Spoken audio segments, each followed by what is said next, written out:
Hoje, 21 de setembro, é o Dia Nacional de Luta da Pessoa com Deficiência. E a Justiça Eleitoral tem trabalhado para garantir acessibilidade a essa parcela da população brasileira. Veja na reportagem de Carol Lasnu.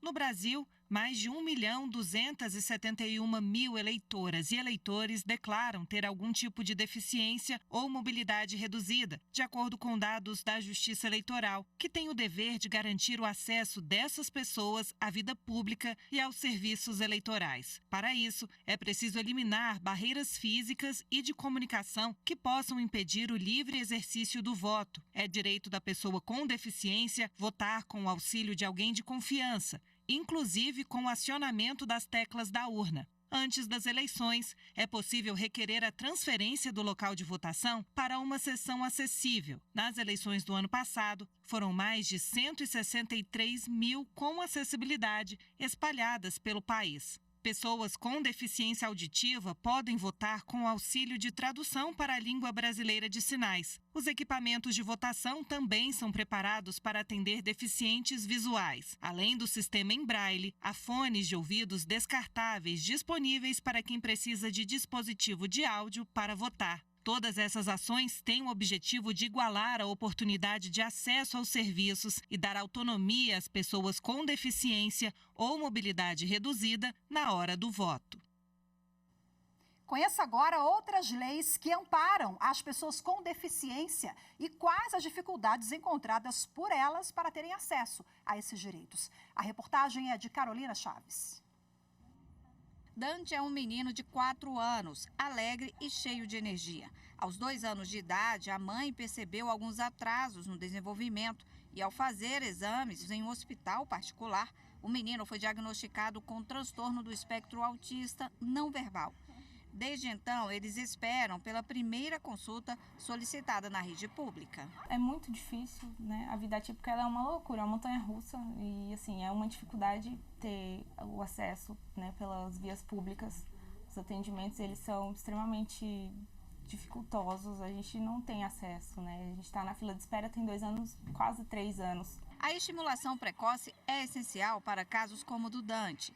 E os gastos para garantir uma qualidade de vida para o filho são muitos e caros. As terapias elas são essenciais para que ele se desenvolva, né? Então, se eu não tivesse buscado de forma, né, particular, ele estaria assim muito mais menos desenvolvido do que ele está hoje. Segundo o IBGE, no Brasil, há mais de 18 milhões de pessoas de 2 anos ou mais com algum tipo de deficiência.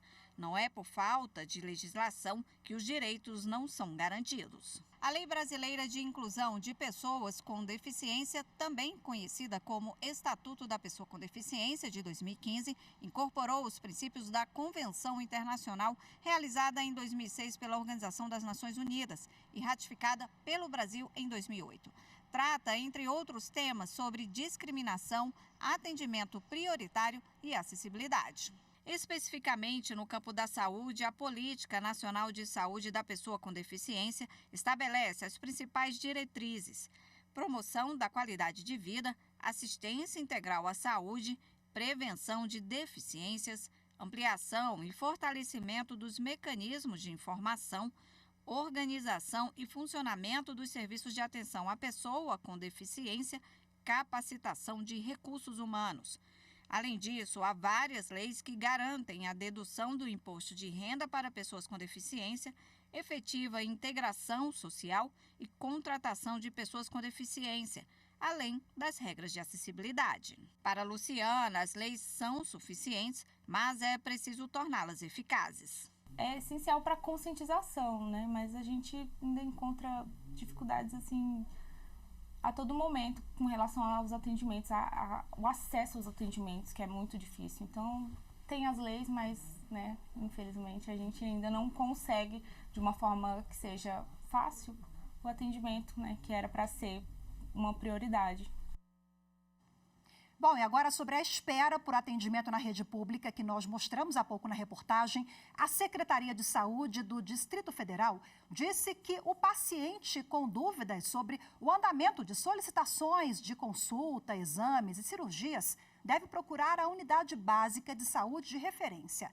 A secretaria também ressaltou a importância dos dados cadastrais estarem atualizados junto às unidades básicas de saúde e afirmou que, no caso de agendamento dos procedimentos, o paciente será contactado por telefone. E agora, para a gente falar mais sobre direitos, garantias e gargalos nas leis que garantem inclusão e acessibilidade, eu converso ao vivo, de forma remota, com o analista judiciário do Tribunal de Justiça do Distrito Federal e Territórios, Paulo Beck. Paulo, que também é integrante da Comissão de Elaboração dos Dispositivos Constitucionais referentes às pessoas com deficiência. Olá, Paulo, muito boa tarde para você, seja bem-vindo. Boa tarde, Rafaela. Boa tarde a você e a todos os nossos ouvintes e telespectadores. Paulo, muito obrigada pela sua participação mais uma vez, esse dia que é um dia de luta, de reflexão, né? Explica para a gente, juridicamente, para o Estado, quem é considerada a pessoa com deficiência? Primeiro, num primeiro olhar, Rafaela, eu só queria destacar essa situação que você trouxe nas reportagens. A legislação brasileira, a partir da Constituição de 88 e até antes dela um pouco, é considerada e respeitada como uma das mais avançadas do mundo. Só que, ao passo em que a gente evoluiu na legislação, a gente não conseguiu evoluir ainda como precisamos no âmbito das políticas públicas, no atendimento das políticas públicas. Essa mãe identifica um gargalo, que é o diagnóstico da pessoa com deficiência. Então, nós temos, para que ela tenha acesso aos seus direitos, nós temos as deficiências que são óbvias, né? A deficiência física, como a minha, que sou cadeirante, uma deficiência visual que seja muito clara, uma deficiência auditiva que a pessoa logo possa perceber, uma deficiência intelectual que também esteja mais identificada, mas outras tantas nós precisamos do respaldo da política pública de saúde. E a política pública de saúde, ela acontece no município onde essa pessoa vive. Então, é lá que isso tem que acontecer. Então, é necessário que os governos, nas 3 esferas, se dediquem à execução desses direitos dispostos em lei em cada um desses entes federados. Nós, por exemplo, tivemos a resposta da Secretaria de Saúde, mas é inadmissível que a pessoa esteja esperando há 3 anos aqui no Distrito Federal, na capital do país, pelo diagnóstico do seu filho, não é mesmo? Não adianta só procurar a unidade básica de saúde, porque procura e fica lá anos esperando, aquela criança não tem avanços, né? Que teria, se tivesse acompanhamento, é muito complicado. Você já adiantou um pouquinho para a gente, Paulo, sobre alguns gargalos, né? A identificação porque a partir daquilo, se a pessoa não tem o diagnóstico, ou enfim, não está cravado, ele não tem acesso a políticas públicas. Mas vamos falar de avanços também? Né? Quais os avanços elencados ao longo dos anos? Na reportagem há pouco mostramos várias leis que foram criadas, né? De lá para cá. Quais as mais eficientes e que estão aí, de fato, garantindo as políticas públicas? Nós temos uma série de leis que são muito importantes para nós. A cada grupo social que você identifica, você precisa ter o atendimento das especificidades daquele grupo. Nós, as pessoas com deficiência, temos um quadro de exclusão social histórica. Então, nós construímos, por exemplo, a cota de ingresso nos concursos públicos. Aí você imagina, Rafaela, eu sou concursado do Tribunal de Justiça Minha Casa, né? Por que Minha Casa? Porque a gente se apropria do local onde a gente trabalha de uma forma muito carinhosa, porque ele nos viabiliza e nos traz dignidade. Sem salário, sem renda, é muito difícil de ter cidadania. Então, eu reputo esse como um dos mais importantes avanços da nossa legislação. Ao mesmo tempo, a acessibilidade em todos os sentidos, não apenas a acessibilidade para um cadeirante, mas a acessibilidade visual, acessibilidade para que uma pessoa surda tenha acesso e inclusão nas políticas públicas, com intérpretes.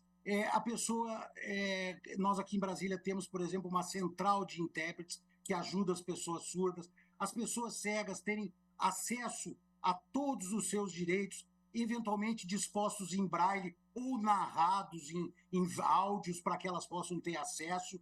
Ou seja, é importante a difusão desses direitos, mais uma vez, o Estado, as políticas públicas, elas são centrais neste momento. Elas precisam divulgar e chamar os seus clientes, ao mesmo tempo em que as famílias precisam procurar esses direitos para efetivá-los. Para isso é fundamental dois atores, são fundamentais dois atores. O Ministério Público, que tem essa obrigação legal, e a Defensoria Pública, que é um grande parceiro na defesa dos direitos dos brasileiros de uma forma geral. Então, falta dar mais efetividade, né, ao arcabouço que já temos e o envolvimento, de fato, de todos esses atores envolvidos, como você bem citou, né, Paulo? Um recadinho rapidinho para finalizar, nesse dia de luta e reflexão. Mais que isso, Rafaela, sobre a família tem que procurar, a pessoa com deficiência tem que procurar. Insista, vá atrás. Não encontrando, procure o Ministério Público, que tem a obrigação legal de fazer acontecer. Perfeito recado para a gente finalizar. A insistência da família, esse engajamento, né, é fundamental de fato e de todo mundo que está envolvido, da sociedade, do poder público também. Paulo, muito obrigada pela sua participação, viu? Boa tarde para você, um abraço, até a próxima. Tomara que eu tenha podido contribuir. Muito obrigado pela oportunidade. Obrigada, tchau, tchau.